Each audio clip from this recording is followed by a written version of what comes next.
आप सभी को मेरी तरफ से नमस्कार, सत श्री अकाल, गुड मॉर्निंग। मैं मिसेज अंजू धीमान आशा करती हूँ कि आप सब लोग स्वस्थ होंगे, मस्त होंगे। आज हम बात करने जा रहे हैं कि दुनिया में कुछ लोग टास्क ओरिएंटेड होते हैं और कुछ लोग कंप्लीशर होते हैं। जो लोग टास्क ओरिएंटेड होते हैं उन्हें जितना काम बताया जाता है वो उतना ही करते हैं और बाद में विश्राम करते हैं, और जो कंप्लीशर होते हैं उन्हें खाली इशारा ही करने की देर होती है, वो अपना सारा काम करके आ जाते हैं।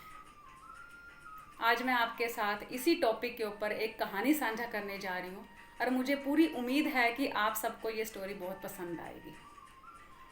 एक बार की बात है, दो दोस्त इकट्ठे ही स्कूल में पढ़ते हैं और बाद में इकट्ठे ही कॉलेज में पढ़ाई करके एक जॉब के लिए इंटरव्यू देने के लिए जाते हैं। एक ही कंपनी में उनकी जॉब लग जाती है, दोनों साथ में जॉब करते हैं। 1-1.5 साल बीतता है, उसमें से एक दोस्त का प्रमोशन हो जाता है और एक वहीं का वहीं रह जाता है। और जिसका प्रमोशन नहीं हुआ होता है उसके मन में ना जेलसी फील होने लग जाती है कि हम दोनों के पास सेम डिग्री है, सेम नॉलेज है, हम काफ़ी सालों से एक दूसरे के साथ काम कर रहे हैं, फिर भी उसका प्रमोशन क्यों हुआ और मेरा क्यों नहीं हुआ। वो अपने बॉस के पास जाता है और कहता है कि सर, मैं जॉब पे नहीं आऊँगा, कल से मैं रिज़ाइन करने जा रहा हूँ। सर ने कहा कि ऐसा क्या हुआ, ऐसी क्या वजह है तुम रिज़ाइन कर रही हो। उसने कहा कि सर, हम दोनों दोस्तों ने एक ही साथ में जॉब ली थी, आज उसका प्रमोशन हो गया और मेरा नहीं हुआ, जबकि हम दोनों के पास सेम नॉलेज है, सेम डिग्री है, फिर भी उसका प्रमोशन हुआ, मेरा नहीं हुआ। बॉस ने कहा कि ठीक है, कोई बात नहीं, अगर तुम रिज़ाइन करना चाहते हो शौक से करो, पर लास्ट में मेरा एक काम कर दो। उसने कहा सर बताइए, मैं आपका हर काम करने के लिए तैयार हूँ। सर ने कहा कि मार्केट में जाओ और पता करो कि कहीं मैंगो बिक रहे हैं। वो बोलता सर, मैं अभी गया और अभी पता करके आया। वो गया, काफ़ी देर के बाद वापस आया। उसने कहा कि सर, पूरी मार्केट में एक ही दुकानदार ऐसा है जिसके पास मैंगो है। सर ने बोला कि वो क्या भाव दे रहा है। उसने कहा सर, भाव तो मैंने पूछा नहीं, मैं अभी गया और अभी आया भाव पूछ के। वो वापस जाता है और काफ़ी देर के बाद वापस आता है और कहता है कि सर, वो 60 रुपये किलो दे रहा है। अभी सर ने बोला कि उसके पास कितने मैंगो पड़े हैं। उसने कहा सर, मैंने तो पूछा नहीं, मैं अभी जाता हूँ, अभी पता करके आता हूँ। वो फिर से गया और पूछ के आया। उसने आके बोला कि सर, उसके पास 100 किलो मैंगो पड़े हैं। अभी सर ने बोला कि अगर हम उसके पास 100 किलो मैंगो ख़रीदते हैं तो वो हमें क्या भाव देगा। उसने कहा सर, मैंने नहीं पूछा। सर ने कहा छोड़ो, तुम अपने उस दोस्त को बुलाओ जिसको प्रमोशन हुआ है। अब उसके दोस्त को बुलाया गया। बॉस ने उसको यही चीज़ें जो उसको पहले वाले को बोली थी, वही चीज़ें उस दूसरे को बोली कि जाओ और मार्केट में पता करो कि मार्केट में कहीं आम बिक रहे हैं। वो गया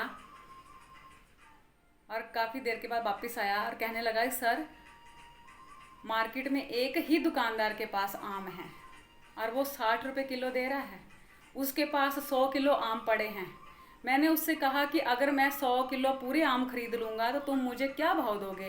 तो उसने कहा कि मैं 40 रुपये दे दूँगा। मैंने सर 40 के भाव में 100 किलो आम खरीद लिए और मैं आम लेके आया हूँ। सीधा सीधा हमें 1 किलो के ऊपर 20 रुपये का प्रॉफिट हुआ और 100 किलो के ऊपर 2000 का प्रॉफिट है सर।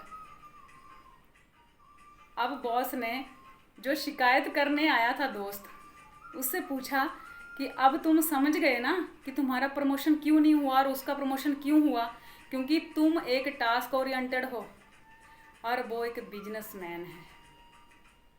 ये बिजनेसमैन की क्वालिटी है कि वो उसको जब काम दिया जाता है तो वो पूरा उसका नॉलेज लेके वापस आता है, और जो टास्क ओरिएंटेड होते हैं उनको जितना बोला जाता है वो उतना ही करते हैं और बाद में विश्राम करते हैं। इस कहानी से हमें ये शिक्षा मिलती है कि अगर हम ज़िंदगी में सफलता पाना चाहते हैं, ज़िंदगी में आगे बढ़ना चाहते हैं, तो सिर्फ हार्ड वर्क से काम नहीं चलेगा, हमें स्मार्ट वर्क भी करना पड़ेगा।